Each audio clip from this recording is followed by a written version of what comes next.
दर्शक बंधु आजिकाली दुनिया रे धनी हेबा समस्त मुख्य लक्ष्य आउ जोठी असली धनी मान कथा उठे सेठी गोटे ना जमीती हेले उठिबो नहले तांको बिना धनी शब्द फिका पड़ीजिब। से हेउछंती मुकेश अंबानी, एक एमिति गुजराती व्यक्ति अटंती सी लगातार धनी तालिकार शीर्षरे रही आसुछंती। आउ एही डेफिनेशन रे रही से एशियार सबुठारु धनी व्यक्ति रे गणा हेउछंती, जोंथिरे से आलीबाबार मुख्य जैक मा को पछरे पकाई देछंती। एक बहुत साधारण भावे जीवन यापन करुवा मुकेश अंबानी रिलायंस को बहुत आगो को क्रमागत भावे नेकी जाउछंती। किंतु दर्शक बंधु से टंका किपरि रोजगार करुछंती, से जन्मरु धनी थिले ना संघर्ष करी एते बाट आछंती, आमे आज एही वीडियो रे आपण मानकु कहबो। सेतिपई वीडियो को शेष पर्यंत देखंतु। जदि आम भिडियोटी भल लगे दयाकोरी टिके लाइक करी आम चैनल को टिके सब्सक्राइब कर दिंतु। आउ एही भली नॉलेजेबल वीडियो देखिबा नोटिफिकेशन बटन को ऑन करंतु। दर्शक बंधु मुकेश अंबानी को पिता धीरूभाई अंबानी पिला बेले भारत रे पेट्रोल पंप रे पेट्रोल भरिबा काम करुथिले। वर्ष 1950 रे जेबे तांको बयस मात्र 18 वर्ष होइतिला सेतेबेले से भारत रु यमन चली आसिले। सेठी एक बंदर रे क्लर्क चाकरी करथिले। जेबे धीरूभाई अंबानी जानिबाकु पाइले सेठारे थिबा रियल मुद्रा रे चांदी लागिछि जहार मूल्य भारतीय मुद्रा ठारू ढेर गुणा अधिक। तापरे धीरूभाई अंबानी से मुद्रा अधिक मात्रा रे किनिबाकु लागिले एवं निज पाखरे गदेकी रखिले।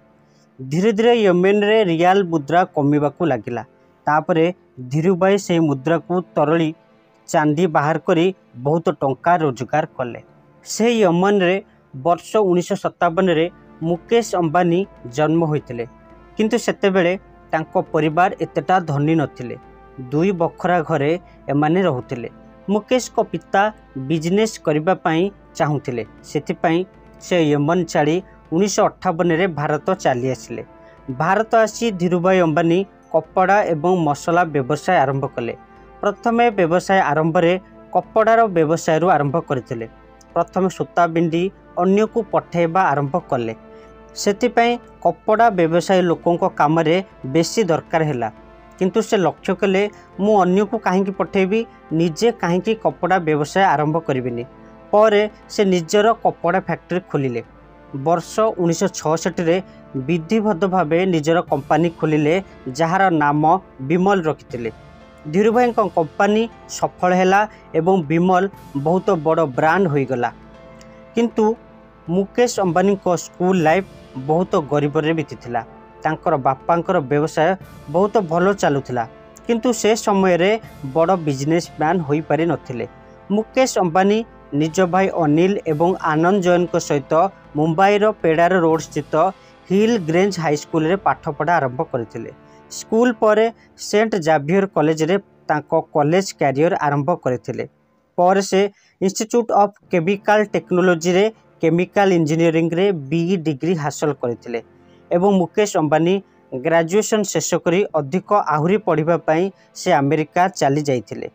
से स्ट्रेटफोर्ड यूनिवर्सिटी रे एडमिशन तो करदेले, किंतु अधारु से पाठ छाड़ी भारत चली आसिले, कारण से समय रे तांको बापांको बिजनेस बहुत आगो को जाई सारिथिला। एथिपई से भारत आसी जाइथिले केवल बापांको सहाय्य करिबा पई। प्रकृत कथा हेउची जेबे मुकेश अंबानी अमेरिका रु एमबीए करुथिले, सेही समय रे तांको बापा धीरूभाई अंबानी को पॉलिस्टर फिलामेंट सूता को तैयारी करिबा पई सरकारी लाइसेंस मिली जाइथिला। एही लाइसेंस मिलिबा परे धीरूभाई अंबानी पॉलिस्टर फिलामेंट सूता को तैयारी करिबा पई पातालगंज रायगढ़ अवस्थित महाराष्ट्र रे मैन्युफैक्चरिंग प्लांट लगाइले एवं पर से मुकेश अंबानी को अमेरिका रु आसीबा पई मुकेश को कहिथिले। मुकेश अंबानी अमेरिका रु अधारु डिग्री छाड़ी महाराष्ट्र चली आसीथिले। आउ एही भली भाबे मुकेश अंबानी 24 वर्ष बयस रे रिलायंस इंडस्ट्री रे निज कैरियर आरंभ करथिले। इंडस्ट्री रे आसीबा परे मुकेश अंबानी राशिक भाई को तले काम करबा आरंभ करथिले। किछि दिन काम करबा परे धीरूभाई अंबानी निज स्व इच्छा रे मुकेश को सबु दायित्व दे देले। कोनोसी काम करबा पूर्वरु मुकेश निज बापांको परामर्श नेउथिले, जहार फायदा रिलायंस इंडस्ट्रीज को मिलिथिला। 1985 रे राशिक भाई मृत्यु पर पॉलिस्टर फिलामेंट कंपनी दायित्व मुकेश को कांध को आसी जाइथिला।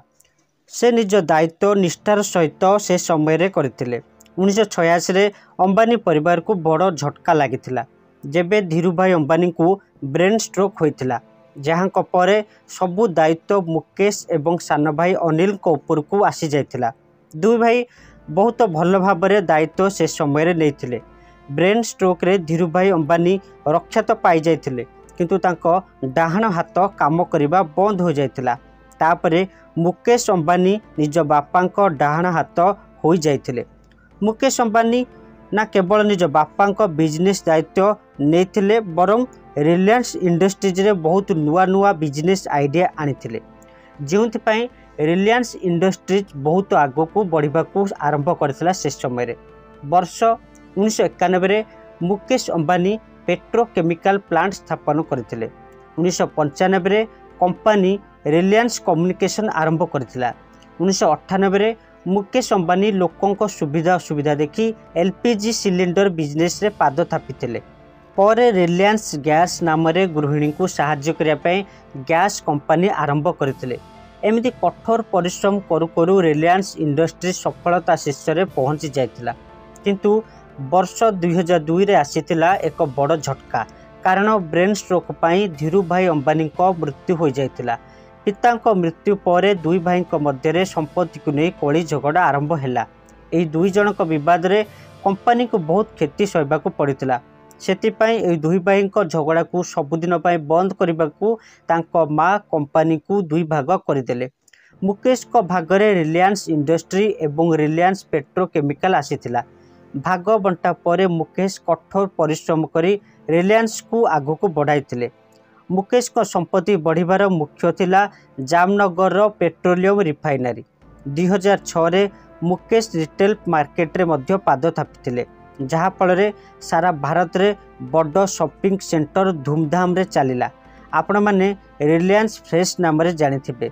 सारा भारत रे 1500 रु अधिक स्टोर अच्छी वर्तमान, जेउथिरे Reliance fresh, Reliance trends, Reliance digital एवं रिलायंस फुटप्रिंट नामक संस्था चलुती।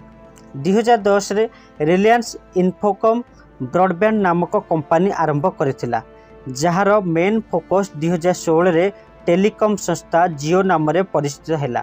और सही वर्ष टेलीकॉम बिजनेस रे सबु संस्था को पछरे पकाइथिले मुकेश अंबानी को जियो संस्था। रिलायंस इंडस्ट्रीज टेलीकॉम सेक्टर रे पसिबा परे बाजार को पूरापूरी भाव में कब्जा करदेला एवं पर सबु टेलीकॉम कंपनी ठारू अधिक कस्टमर हाथ में रखिला एवं 3 वर्ष रे जियो नंबर 1 कंपनी होईगला। पाखापाखि 35,000 कोटी कस्टमर हाथ में रखिला। 2019 रे पाखापाखि जियो 11,679 कोटी टंका इनकम कला। रिलायंस मध्य मीडिया फिल्म सेक्टर जगत रे मध्य एक्टिव अछि। आपण माने न्यूज 18 नामक न्यूज संस्था अच्छी देखिथिबे, तार मालिक होउछंती मुकेश अंबानी। खाली एतिक नुहे, खेल जगत रे मध्य रिलायंस पाद थापिछि। एते सब उन्नति पछरे केवल जनकर ना आसीबो, से होउछंती मुकेश अंबानी। सबुठु बड़ कथा होउछि 2,36,000 लोकंक परिवार को रिलायंस चलाउछि। सबुथरे वर्तमान सबु फील्ड रे रिलायंस कब्जा कर रखिछि। दर्शक बंधु, जार प्रभाव रे भारतर अर्थनीति आगु को जाउछि। आपणक मतामत आमको चाहिए कमेंट माध्यम रे जणाई परिबे। जदि आमर एही भिडियोटी आपनको पसंद आछि, दयाकर टिके लाइक करी आम चैनल को नुआ करी आस्तेले दयाकर टिके सब्सक्राइब कर दियंतु। भारत माता की जय।